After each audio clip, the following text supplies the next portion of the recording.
All right, ladies and gentlemen, we are live. And what you see on the screen is the man who is behind the book. If you hear any bells or ding-a-lings or any of those sort of things, don't be alarmed because you're watching the George Espinlove Show, and many of you know that we come to you live from the Funny Farm in a place called Our World. So bells and whistles and strange sounds, that's not unusual for us around here. We live here in our world. It's a lot safer here than it is in yours. I want to do something, if I can get the right buttons and all those things. And if you notice, we didn't even have no intro music tonight. We will bring Dude up here in a minute because we're going to make him earn his 30 seconds of his duty here at the Funny Farm. We're going to bring him up here in a second, but I want to do this. If you didn't get to see if I can talk and share my screen thingy all at the same time. If you didn't see the prelude to tonight's show that we put up early this morning, I want us to lead into this thing by showing you this. It's about 3 minutes and some odd seconds.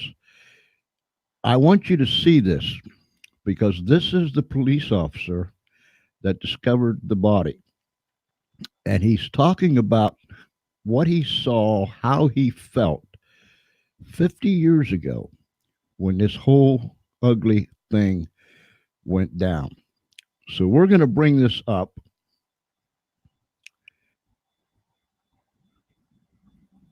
"50 years this August. It's something I'll never forget. It's something you witness and you just go on. Those poor people didn't. Their lives were ended young. They were young. All of them were young. In their 20s, I think they were all in their 20s. The Sharon Tate murder with 5 dead bodies was one of the most horrific things I've ever seen in the whole time I was a policeman. And nothing compares to it, to that murder scene. Sharon Tate was a beautiful lady. She was gorgeous. When I looked at her when I bent down to check her out to see if she was still alive, I thought, this is the most gorgeous woman I've ever seen in my life. The only wound I could see on Sharon Tate was right in her pregnant belly, and it was a big gash with an avulsion cut. It was like they were almost going to cut the baby out of her. That's what it looked like. So, Bob, when you're confronted with a crime scene like the one you were at, what do you think about who could have done this? I was thinking there's somebody and people wanted to kill these people awful bad. That's all I could think, and I had no idea why they killed them. Was a motivation robbery? I don't think so. Vengeance. I thought it was a vengeance thing. What made you think it was vengeance? It was brutally done. It wasn't like they were just shot and executed one at a time. It looked like there was, the way it was staged, with the ropes around Sharon Tate's neck and the other one around Jay Sebring's neck. It baffles me. It really does. I can't understand why any person would do anything, would kill for another person for no reason. To me, it doesn't make sense. I mean, you got to be hypnotized or something by this person. And maybe Manson had that power because it was sex and drugs. That's what the whole thing was about. At the time, I thought a man did all this killing when I was walking through the crime scene. I would have never suspected a woman doing killing people like the way they was butchered, basically, and they were butchered.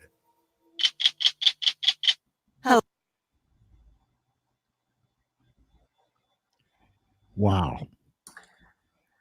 Yeah, I'm sure that brings back a lot of memories, Ivor.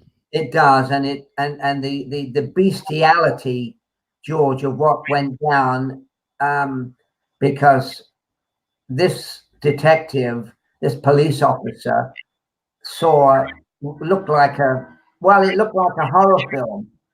And Sharon was stabbed 20, 30 times, and the others were stabbed pretty heavily. So, I mean, he seemed like he was still in shock, and this was 50 years later.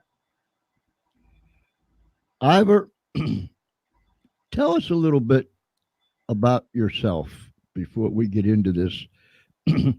You were born in England. Is that correct?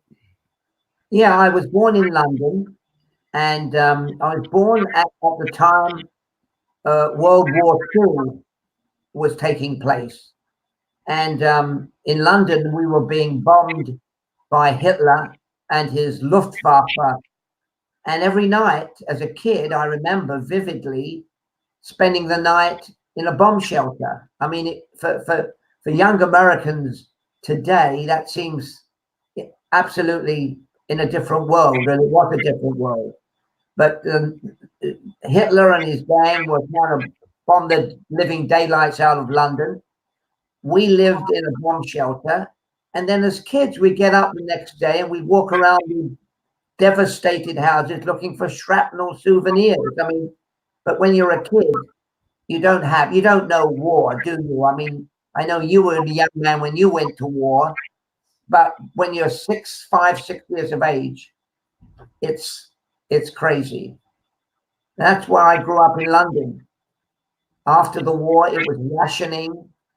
We lived on horrible egg powder. And the funny thing I always remember is the Americans were in London at the time. And every time we saw an American serviceman, we'd go up to them and say, "Have you got any gum, chum?" Because chewing gum was a luxury. I mean, that was the kind of running gag. That was me growing up in England as a kid. When did you come to America? Well, as a journalist, as a young journalist, I came late in 1960, George, and I came after about a week after John Kennedy defeated Richard Nixon as president. And it was in the early 60s. I looked for a job as a journalist. I finally landed a job as a journalist. And fast forward to the mid 60s or early 60s, 1964, I worked for a big London newspaper, the London Daily Express. And one day they called me and I was their Hollywood correspondent in LA. And they said, "Hey, get on the plane, go to San Francisco.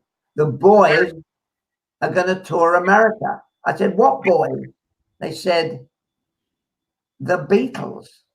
And so my first big job was traveling with the Beatles in 1964 for nearly 6 weeks around America. And it was a real crazy, wonderful ride. And I was there writing about them and also ghostwriting George Harrison's column. So I jumped in the deep end and I enjoyed it. I found that amusing today when I was going through your website. And ladies and gentlemen, you really want to go here. This is where you want to go. IvorDavisBooks.com. That is it's an awesome website, and you can read all about Ivor and his career. It's been an amazing career. And I just spent, I don't know how much time I spent there, Ivor, but it was a delight. And we talked before we went live. You have covered some of the biggest events that has hit this country and around the world at the same time. I mean, you covered James Meredith when he was ushered in to the university. You covered Bobby Kennedy when he was on his primary tour in California, and you were there the night that he was so tragically shot down. You covered the Sirhan trial. My, oh my. And it just goes on and on. So, ladies and gentlemen, go to this website, spend some time there. And while you're there, before you leave, I want you to do something. I want you to get some of this. Let me show you here. Get some of this right there. Manson Exposed, and we're going to get into this in just a moment, a reporter's 50-year journey into madness and murder.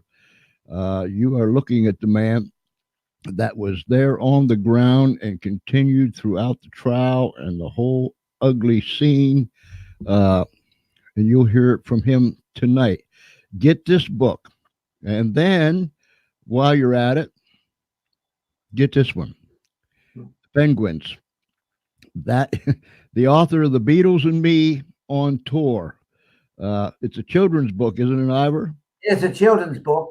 And if I may take a second to tell you what it's all about, I was doing a lecture tour on a cruise in South America, and I landed in the Falkland Islands. And the Falkland Islands, believe it or not, is a British island 300 miles from Argentina.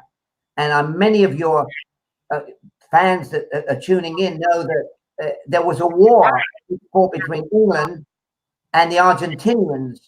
And when I was on the island, I thought everybody spoke English, like it was England, transported 1,000 miles away. And there were about 2,000 English people and about 1 million penguins.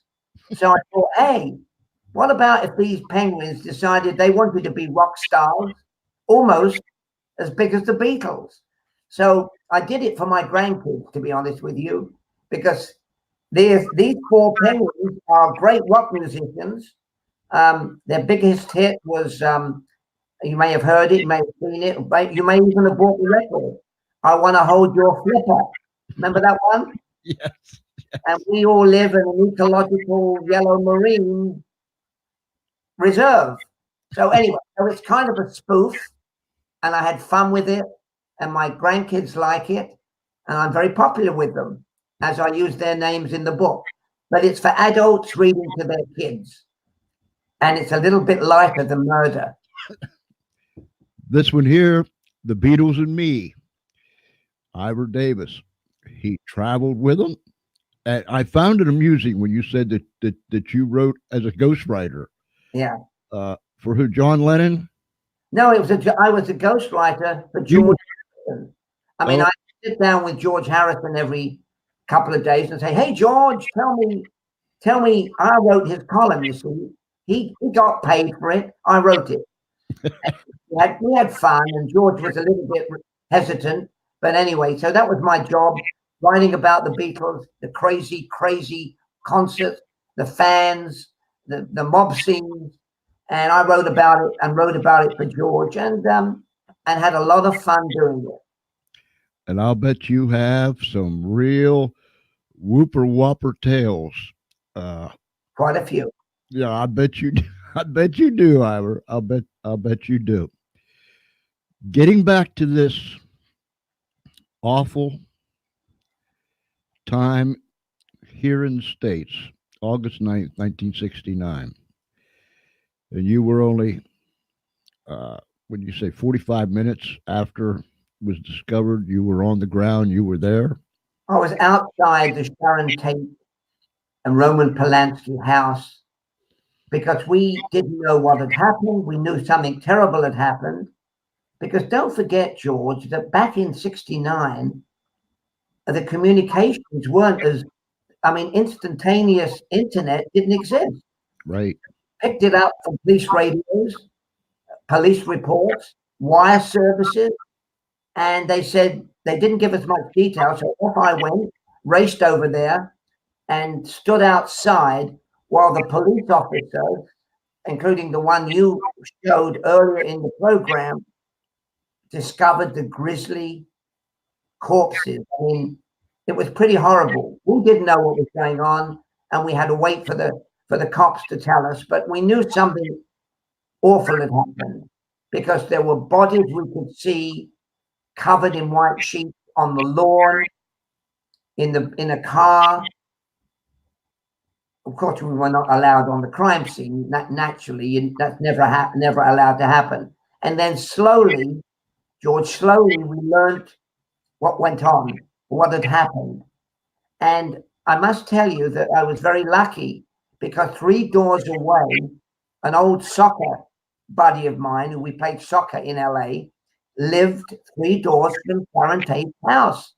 And when I went to see him to use his phone, because we didn't have cell phones back then, to phone my story to London. Phil Freed, who was the name of who was my pal, told me who lived in the house. He said Sharon Tate with her husband, Roman Polanski, and a bunch of other people. He didn't know who they were. So that was confirmation, but we still didn't know who the victims were until much later.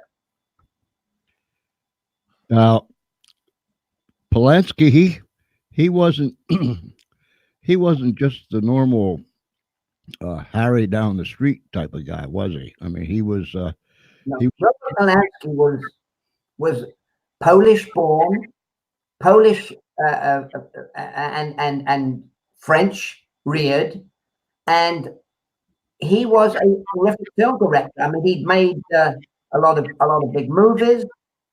He'd made movies where he met his wife, Sharon Tate. I mean, he made a movie called The Vampires, about the vampires, and that's where he met Sharon. And he told me, because I got to know him, he told me that when he first met Sharon, he didn't like her, and she didn't like him. But anyway, sometimes hate turns into love.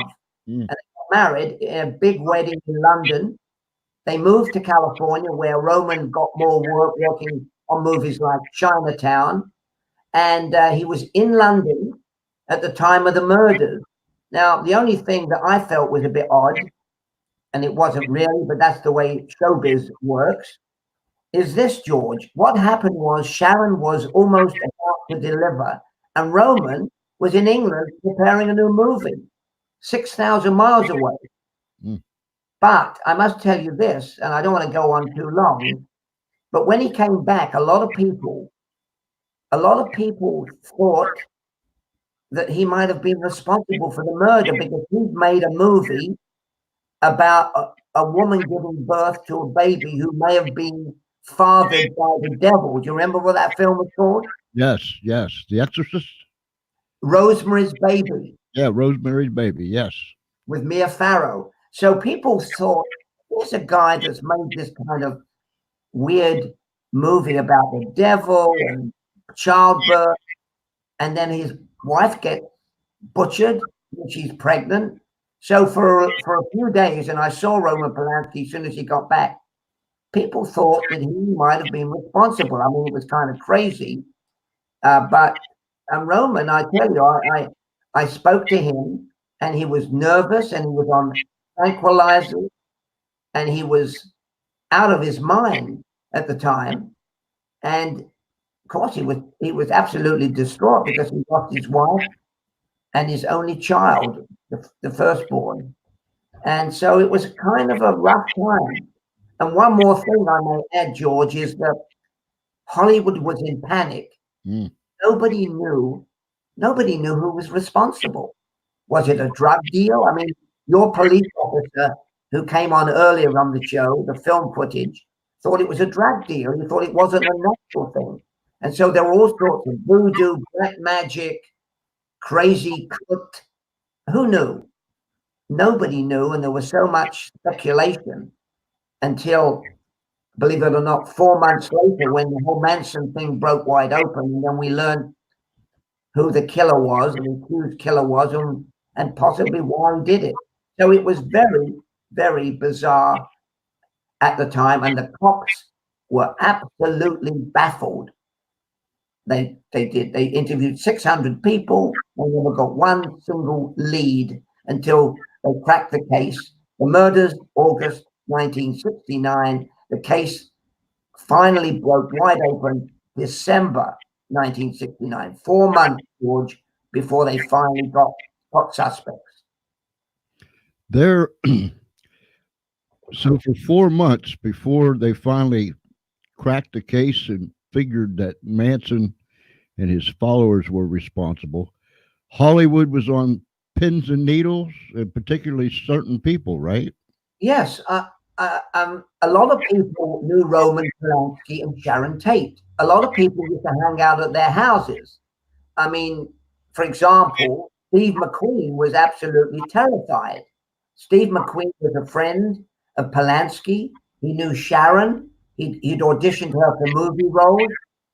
People like Robert Evans, who was the head of film production, who made The Godfather, he was scared, and nobody, and people went out and bought guns, and they bought guard dogs, because don't forget, there was not, for 4 months, there was a void, an emptiness. Nobody knew who did it, why they did it. And so Hollywood went into a collective panic. People left town. People got guns, as I say. And Steve McQueen slept with a gun under his pillow and a shotgun under his bed.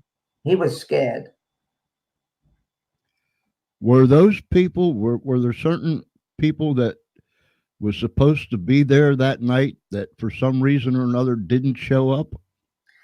Well, here's the story. I mean, I'm a bit cynical about this, because as the years went by and I did interviews with people, they said to me, "Hey, guess what, Ivor? I was going to be having dinner with Sharon that night. So why didn't you have dinner?" Well, John Phillips of the Mamas and the Papas was going to go along with his pal Mike Sarn, who was an English film director. Mike Sarn told me that before they went to Sharon's house, they went out for dinner in LA, and they had too much sake, and they were everybody ended up sloshed. And so they said, "Oh, we're not going to go to Sharon tonight because we can hardly drive home." So they said they dodged the bullet. Robert Evans, the film producer, said he dodged the bullet. Steve McQueen said he was on his way. You ready for this? He was on his way to the house on Cielo Drive on his motorcycle, when he picked up a hitchhiker, a beautiful young lady.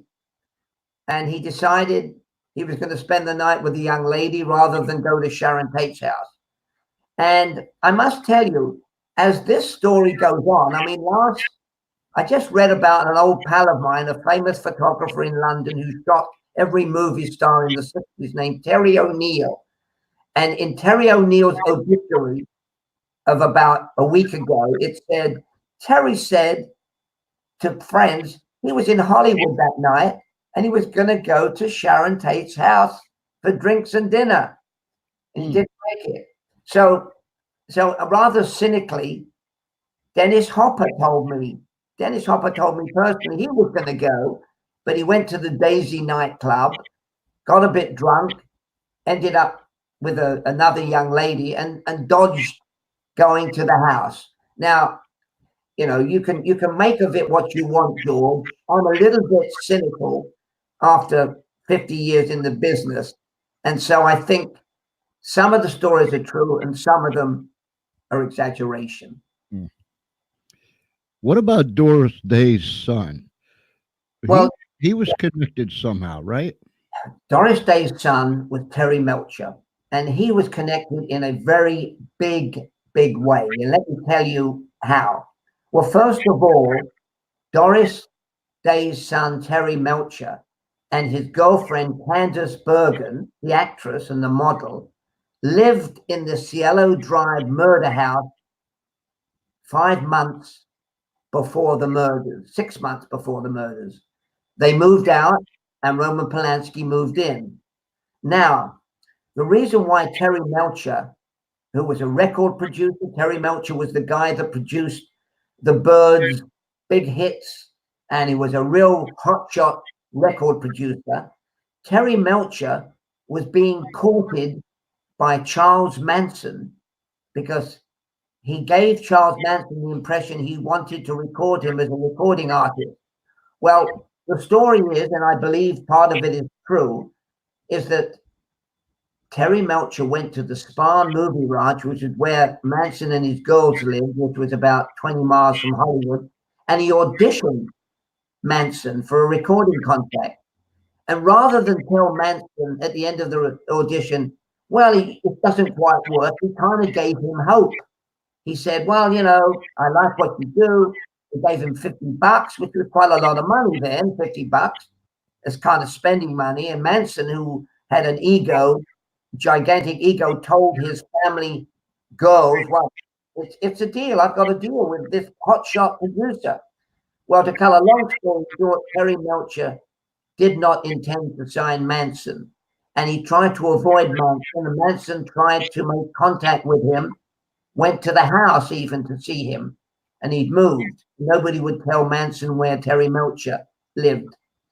And when the murders broke out, Terry Melcher felt that they were coming after him. And he actually thought at one time, when he learned that Manson was the one behind the killings, Terry Melcher thought Manson was out for revenge and went to the house to get him. And I want to tell you, when I spoke to Terry Melcher years afterwards, Terry Melcher said this destroyed his life. He got onto drugs. He was on tranquilizers. He nearly killed himself in a motorcycle accident. And Manson then later said he wasn't after Terry Melcher.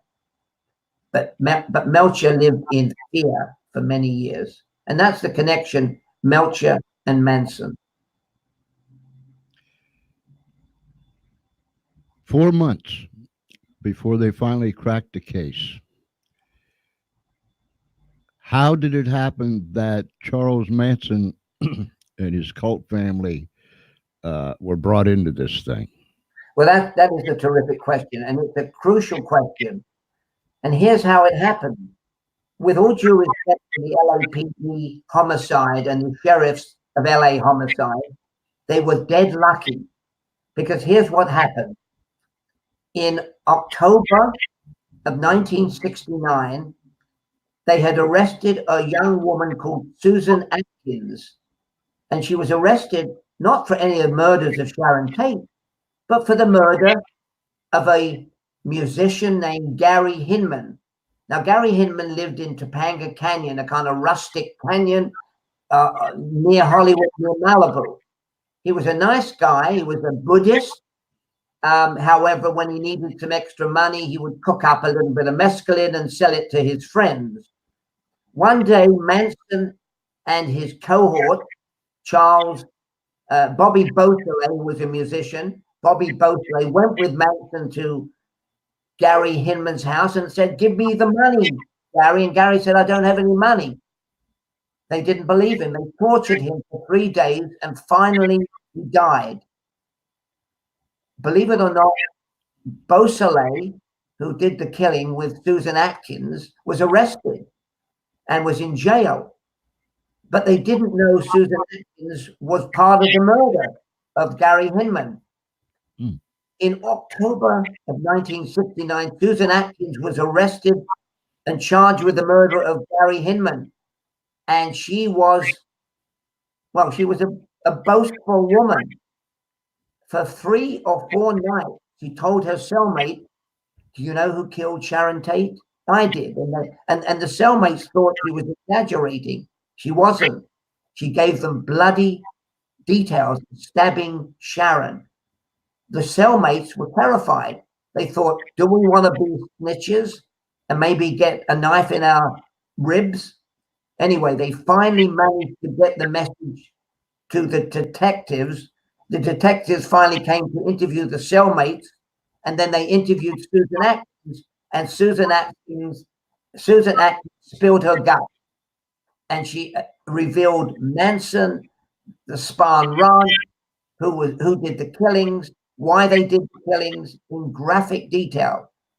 And on December the 4th, 1969, Police Chief Ed Davis announced the police department had cracked the murder that had terrified Hollywood for 4 months. And that was how it happened. Not by detective work, although the detectives worked very, very hard, but by a boastful, blabbing Susan Atkins who spilled her gut. You covered, of course, you covered the arrest. You covered the period, the 4-month period before it broke. You covered the arrest. What were some of the things that was going through your mind, Ivor? Well, first of all, I was as baffled as everybody else. Who did it? They didn't have a clue until the Manson arrest. Now, when Manson was named with Charles Tex Watson, Leslie Krenwinkel, and Linda Kasabian, and the other ladies who were part of the Manson gang, I heard that Charles Manson lived on a movie ranch on the edge of Hollywood. So I thought, well, I've got to go there as a a nosy reporter and find out who these people are. Now, when I got to the Spa movie ranch, George, it was like it was not, it was a filthy, funny farm. I mean, sorry about that. But it was a terrible place. It was decrepit. It was run down. It was an old movie ranch. They didn't shoot movies there anymore. And there I found some of the girls who were not involved in the murders. And they didn't want to talk to me. But then two guys came, Paul Watkins and Brooks Poston, who were members of the Manson family. And I sat down with them for 3 days, and they told me the most amazing story about Manson, why the girls followed Manson like he was the latest hotshot gospel singer, and why they did everything that he told them to do. And part of the reason was, and you can understand that because I told you about my experience with the Beatles. I sat there at this beat up, stinking ranch with flies and sort of, I mean, it didn't have any running water. It wasn't very glamorous. And I sat there as these guys told me the story about Manson and why the girls followed him, and the drugs that he gave the girls, and the fact that he brainwashed them with Beatle records, Beatle music from the White Album, songs like Helter Skelter, Sexy Sadie, Revolution. He played it to them 4 or 5 times a day, and the idea was that he played it to them, and he told them that the Beatles were sending him secret messages in the lyrics of their songs, predicting a black and white race riot revolution that would lead to bloodshed all over the country. But Manson and his girls, being warned by the Beatles of this horrible thing, would escape to Death Valley, to an underground city where they would be safe during the race riots. Well, I want to tell you, George, I told you what my background is with the Beatles. When I heard this, I thought I knew the Beatle lyrics, I knew the Beatle music, I knew the Beatles. And I thought to myself, what a load of balderdash. What a load of rubbish. Who can believe this crap? Mm-hmm. Who can believe this? And I didn't, I wasn't about to tell these young people that I thought they were full of what. So I listened in absolute amazement at this ludicrous story. And it made no sense. And I knew the Beatles didn't send Charles Manson secret messages. I mean, anybody with an ounce of iota of good sense would know that. But then, July 1970, the trial of Manson begins, and Vincent Bugliosi, the chief prosecution district attorney, stands up and says, "Ladies and gentlemen, the motive for these murders is the Beatles' music." And he spins this story that had been told to me. And I thought, has everybody gone mad? But George, what happened after a year-long trial was the jury believed it. The jury convicted everyone. So what can I say? Going back to the crime scene, and it was a bloody, horrible sight. Didn't they write the words "helter skelter" in blood on the wall? Yes, they did. They wrote "helter skelter." They wrote "pig" on the wall in blood, in the victim's blood. But the other thing that we haven't touched upon, if I may, was 24 hours later, 15 miles away, a grocery store owner and his wife Lino and Rosemary LaBianca, were murdered in kind of similar fashion. Nobody knew why. They were mutilated, they were stabbed, and bloody messages in the victim's blood were left on the house, in the house, on the fridge of the LaBianca's house. And yet, the police said they thought it was a copycat murder. They did not, they said there was no link to the Sharon Tate murders in Beverly Hills, to the LaBianca's murders in Los Feliz. And of course there was, because we discovered that Manson, upset at the mess they made at the Sharon Tate house, said, I'm going to take you to another house and show you how it should be done.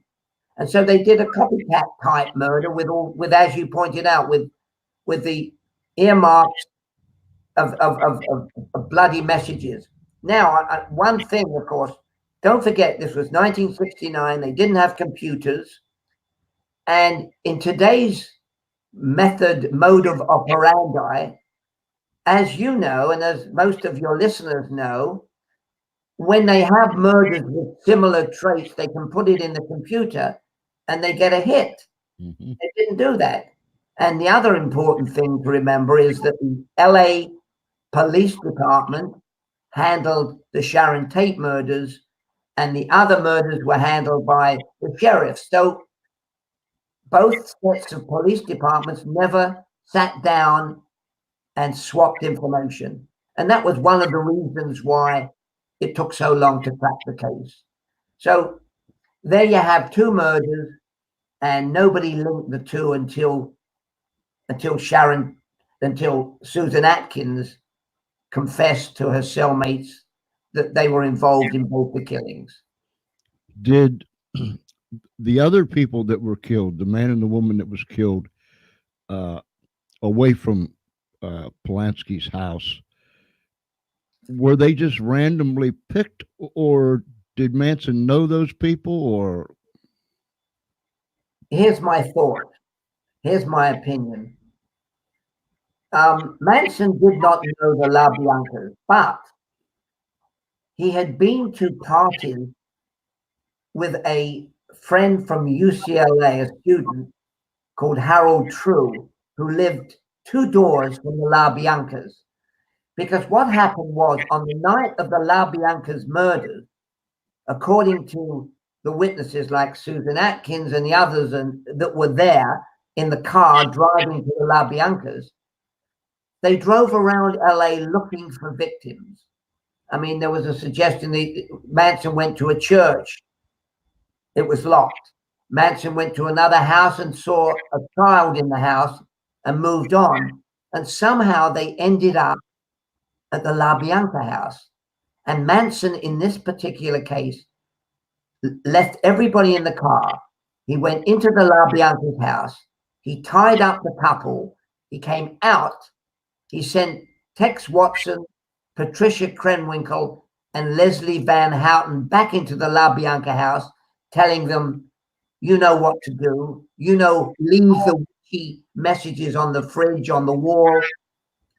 And this is crazy. And he took the car with Susan Atkins, who was not part of the second murder, Linda Kasabian, who was not part of the murder. He drove off and said to the killers, hitchhike back to the ranch when you've done what you need to do. And they did. They hitchhiked. So, I mean, it's bizarre. You couldn't write this. It's almost unbelievable, but it's not unbelievable because it happened. when the trial started, Ivor, it was sometimes more like a circus, a real fiasco. What were some of your feelings? And I know you were intent on covering this thing. You knew these people. You had seen them. You had interviewed people that knew people that were there, and so on and so forth. What were your impressions of Manson himself and his followers? And did you speak to any of them at any time? Well, on the on the first night or the first day of the trial, which was July 1970, I showed up at the Hall of Justice in downtown LA, and there, sitting on the sidewalk, were some of the girls not involved in the murders, and they had shaved their heads, and they cut swastikas on their forehead. And Lynn Squeaky Fromm, or Frommy, however she calls it, Frommy, Squeaky, who I'd met at the Spahn Ride, said, "Hi there, Ivor." And she knew I'd written about the Manson case, and she knew I was not a fan of Manson and the girls. And she immediately said to me, in a sweet little girl voice, "Do you know what it would feel like to have a knife slip down your throat?" Well, I was kind of scared because these girls were free, and they, who knew what they could do. So I actually called my wife, and I had a young 1-year-old baby girl daughter. And I told my wife and my daughter to move out my house. And then I went to cover the trial. And the trial, as you pointed out, was a circus because Manson did whatever he could to disrupt the court, the pace of the trial. He wanted to defend himself. He shaved his head and put crosses on his forehead, and so did the girls. And the girls mimicked whatever he told them to do. And Manson wanted to disrupt the whole case. I mean, he couldn't have defended himself. And the other fascinating thing about it was that most of the lawyers representing the Manson family had no experience. The guy that handled Ronald Hughes, who represented one of the accused killers, Leslie Van Houten, had never handled even a traffic ticket. He was fresh out of UCLA Law School. And there was the other lawyer for Susan Atkins called Day Shin. And Day Shin was an immigration lawyer, and his specialty was getting green cards for people. And there they were thrown into the most high-profile murder trial of the century. And of course, the other thing I must tell you is that caused terrible consternation was that Manson picked Irving Kinerick to represent him. Now, Irving Kinerick was a veteran lawyer who had a reputation for being the biggest obstructionist lawyer on the face of the earth. If he was going to cross-examine you in a cross-examination that would take an hour, he would drag it out for 3 to 4 days, and he was sent to prison for contempt of court. And so you had a lot of incompetent lawyers. You had Manson misbehaving, so much so that on one occasion I was in court and he grabbed a pencil and he actually threw himself at the judge and screamed, "I'm going to get you, old man." And of course, the bailiff rugby tackled him and put him in a holding cell, and he had to watch his own trial on a screen. And when Manson sang, the girls sang. And it was just disruptive. And it went on for 9 months to a year, when it should have lasted 3 months. But Manson choreographed the disarray, the madness, because look, he didn't even testify. Manson didn't even testify in his own defense. And neither did the girls, because Manson said to them, not in front of me, not in front of the judge, "You're not going to testify." However, I must add one thing. Manson did testify at the trial for 1 hour, and that may sound like a contradiction, but the judge said, "Mr. Manson, would you like to address the court?" And he said, "Yes." And the judge said, "Well, first of all, I have to hear what you have to say." And he released the jury, and the jury never heard. And Manson stood up for 1 hour, spoke off the cuff about what a tough life he'd had, how life was crap, and actually without notes, to speak for an hour nonstop was kind of intriguing. But But then when the jury came back, the judge said, Mr. Manson, would you like to repeat that to the jury? He said, no. And he said, not only will I not repeat it to the jury, but the girls, fellow defendants, Susan Atkins, Leslie Van Houten, Patricia Krenwinkel, they will not testify in their own defense, and they never did. I mean, it's amazing. But I'll tell you why. Manson probably realized that if he testified, the prosecution would have torn him to, ripped him apart. So rather than testify in his own defense, he never said a word in his own defense to the jury. Amazing, I know. Ivor, why were they tried separately? Or Well, here's why they were tried separately. Charles Tex Watson, who was who took the gang to the Sharon Tate house, and with the gang when they went to the La Bianca house, he had a lawyer in his hometown in McKinney, Texas, who fought extradition for nearly a year. Now, the prosecution in Los Angeles said, we can't wait for a year for this to happen. So we are going to go ahead with Manson prosecution and the other girls. And at a later date, Charles Tex Watson will be tried on his own. And that's what happened. Charles Tex Watson's trial lasted about 2.5 months, and he was convicted. And Charles Watson pretended or indicated that he was mentally unbalanced, and he lost about 60 pounds, and he never spoke at his trial. And he had about 10 psychiatrists come in and say he was not in control of his mind, the mentally unbalanced defense, and the jury didn't swallow it, and they convicted him. And that's why there were 2 trials. But the big one was the Manson trial and the girls. The second one, which most people don't know about, was Tex Watson trial and the conviction. these girls that were on trial with Manson, this horrendous murder, this butchery, what was their background? Well, strangely enough, the girls came from fairly well-to-do houses. I mean, Leslie Van Houten came from a broken home in Monrovia, California. Susan Atkins came from Southern California. Her father was a very successful stockbroker.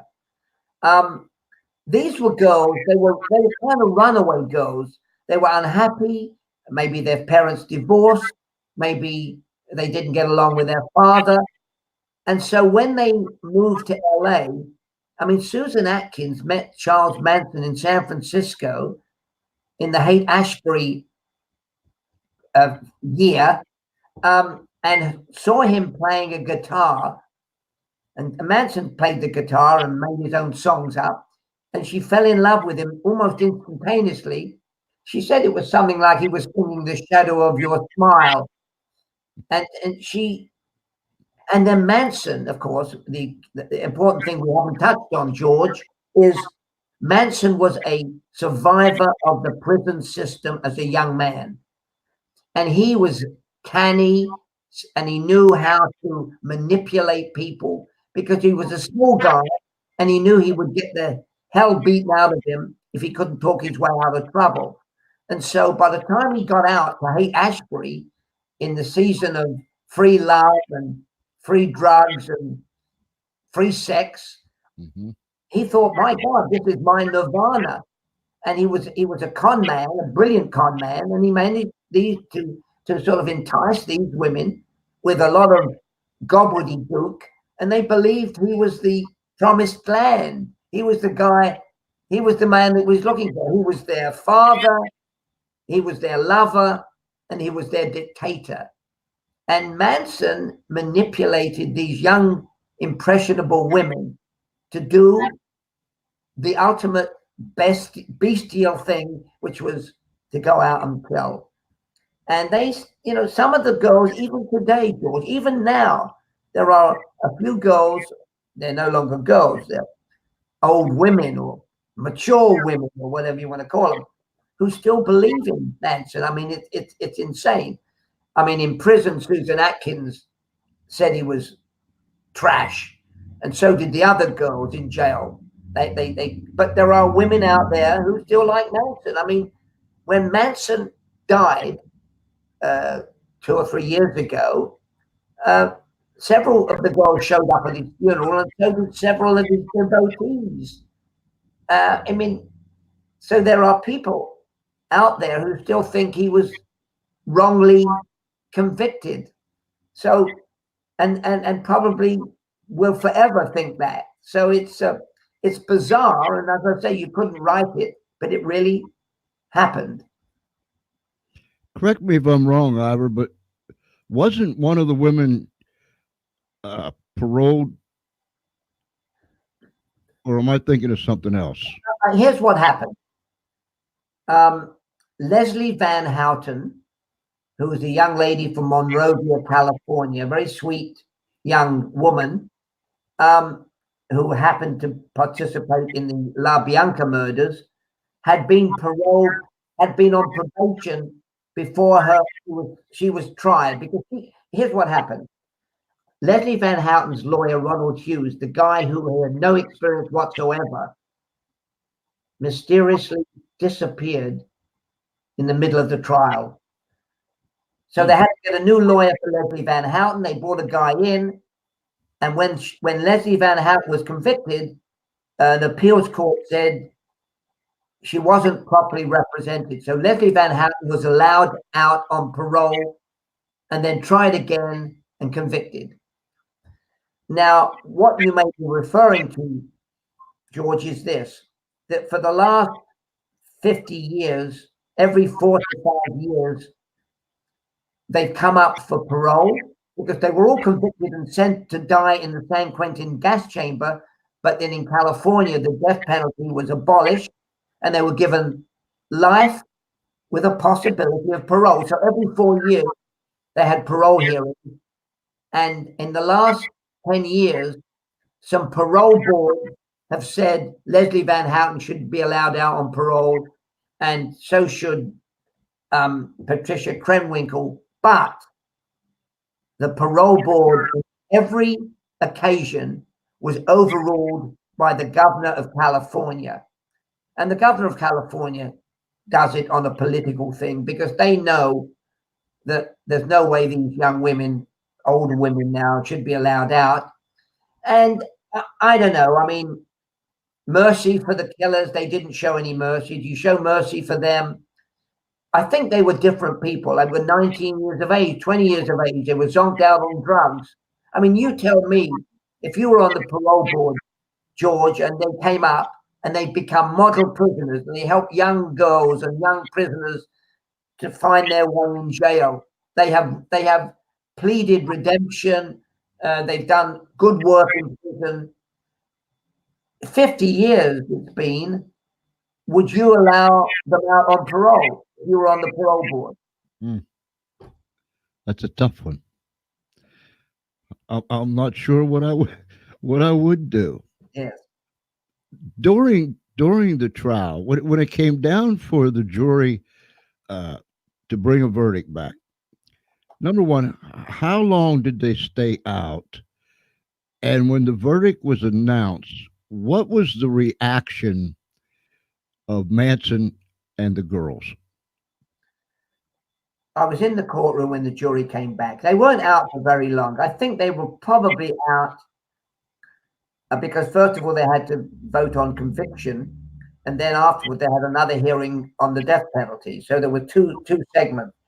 But the thing is, I knew that they would come back with guilty because for the whole trial, Manson dictated to the girls how they behaved, and the jury saw what kind of power he had over them, and that power that he showed during the trial was reinforced by the jury, who said, well, I mean, if you could tell them to do stupid things like, carve swastikas on their forehead and shave their heads, he could have told them they were under his thrall, under his power, influence, whatever you want to call it. So when the jury finally came back, I want to tell you that, strangely enough, Manson didn't look too surprised. And the girls, the most awfully terrified people were the parents of the girls. They were the ones that broke down into tears and sobbed. But the girls looked as though they were zonked. And what I learned, by the way, George, was that from a prison guard at the during the trial, was that the girls probably were zonked, because every time members of the Manson family girls who were not in prison sent them clean dresses, they sewed into the hems of the dresses LSD tabs. So the girls would get a new dress and a new LSD tab, and they took it during the trial, and that might explain their donkeyness, their craziness, they used to march into court. I think you had a picture in the earlier clip you showed of the girls marching into court singing. That is just insane. So we weren't surprised at the verdict of guilty, because they never even defended themselves. They never even said a word in their own defense. How crazy is that? But anyway, that's what happened. What about some of the aftermath of the victims? Well, you're specifically referring to, people say that, people say the La Biancas were forgotten. They were the victims. Everybody says it's Sharon Tate. And at the beginning of your program, we had the names. Wojtek Rakowski was a victim. He was a friend of Roman Polanski, a wannabe movie writer. Abigail Folger, his girlfriend, was killed at the Sharon Tate house. She was, as everybody knows, a member of the famous Folger coffee fortune, a San Francisco socialite. He was murdered. And of course, there was young Stephen Parent, who happened to be at the wrong place at the wrong time. He was shot dead leaving the premises. He had nothing to do with anything. He'd visited the guy in the guest house. And of course, there was the famous hairdresser to the stars, who was also a friend of Sharon Tate, who was there at the night of the murders, and he was murdered. So the victims have been forgotten, although everybody remembers it was Sharon Tate. But I'll tell you one thing I think, George, and I know we're running out of time, is I think, and you tell me what you think, I think that if Charles Manson and those convicted had been executed in 1971, you and I probably wouldn't be having this conversation. You're right. Yeah. So it's whether you're in favor of the death penalty, I don't know, but it's a situation that gave them. And one other thing I'll add is that Manson wanted to become a rock star. He never became a rock star, but he became famous. And he became famous because he gave interviews to Diane Sawyer and all these celebrity interviewers on prime time. Yeah. And if you ever see any of those programs, and I look at Diane Sawyer's interview with Manson, he thinks he's an actor, and he's a great performer.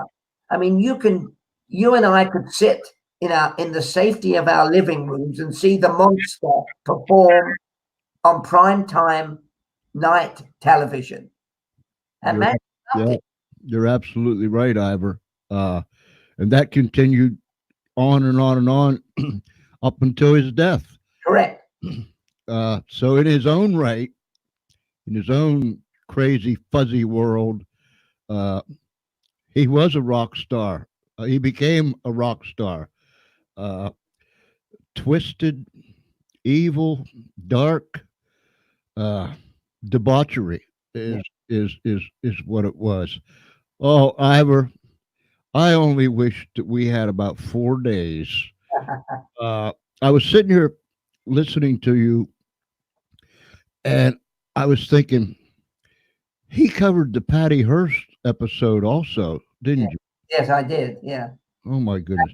Patty Hearst turned bank robber. Yes. Would you please, when you find time and it's convenient for you, would you please come back again? We have a lot to talk about, George. It would be my great pleasure to talk with you again when you feel you can take another dose of me. I could take dose after dose after dose after dose. There's just some people. I told my wife this afternoon. I said, and I was telling her, you were at Oceanside, and I was Pendleton, but it was years apart. Yeah. And then during the Bobby Kennedy murder, you were on the ground. I was in the air.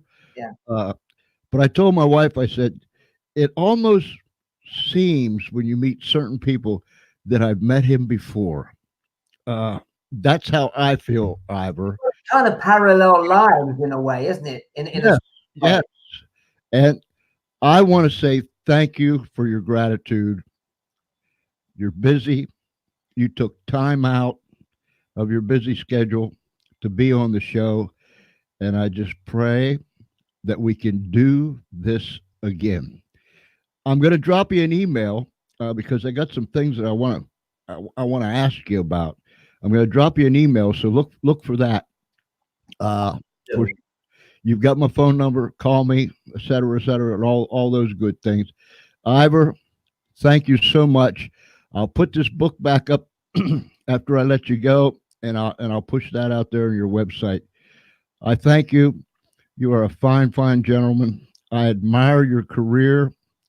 I admire your tenacity. I admire you, sir. I admire you. It's very kind of you with those wonderful words. And I look forward to talking to you again. And I wish you all the best, George. Thank you for having me on your program. Thank you, Ivor. I trust that God will keep you right in the center of his hand. Thank you. Have a good night, my friend. Thank you so much, George. Bye. Bye-bye. Bye. Ladies and gentlemen, wow. Here's what I want you to do. Get that book. And how do you get that book? You get that book by going right there. Go there.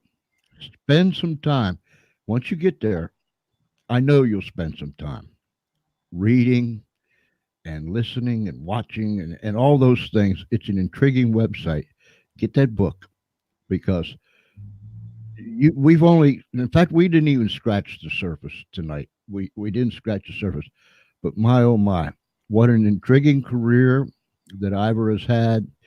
And he was so gracious to be with us tonight.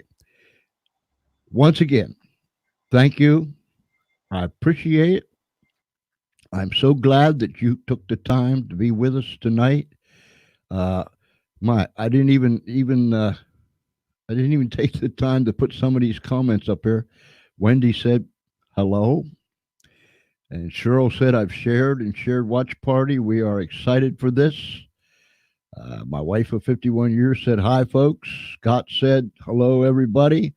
Cassandra said, I'm so late. Just got the grandkids off to go home. Hello, everyone. And Wendy said, love the interview. My, oh, my.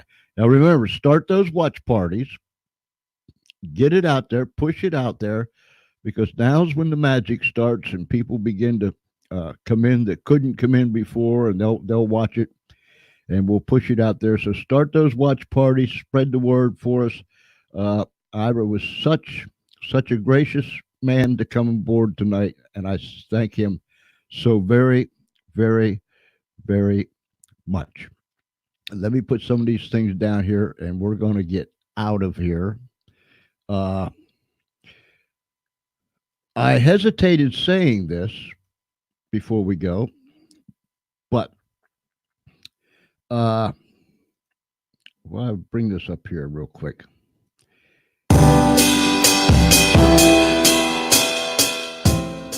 I hesitated saying this, but I'm going to go out on a limb and say it anyhow.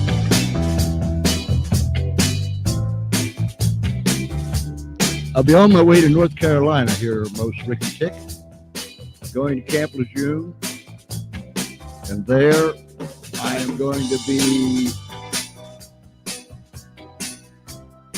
watching a re-enlistment ceremony for none other than my grandson, Corporal Jeffrey Howard, who is re-enlisted in the Marine Corps. Wednesday is the re-enlistment ceremony. I will be there. We're going to do it live. It won't be with StreamYard. It'll be by the way of our phone and live into Facebook. I believe it starts at 11 a.m. I'll know more tomorrow when I get there. But that's where we'll be. We'll be coming to you live. A lot of good things happening here. I hope you enjoyed this tonight. I sure did. My head is just spinning. And I remember when all this took place. Many thanks to our guests tonight. I thank you for your support. I thank you for being with me. I trust and pray that wherever you're at, whatever time it might be, you'll be kind one to another. You'll love one another. Smile at somebody. And I just trust and pray that God will keep you right in the center of his hand. We'll let this music play out a little bit, and then we'll just leave.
Good night, everybody. God bless you.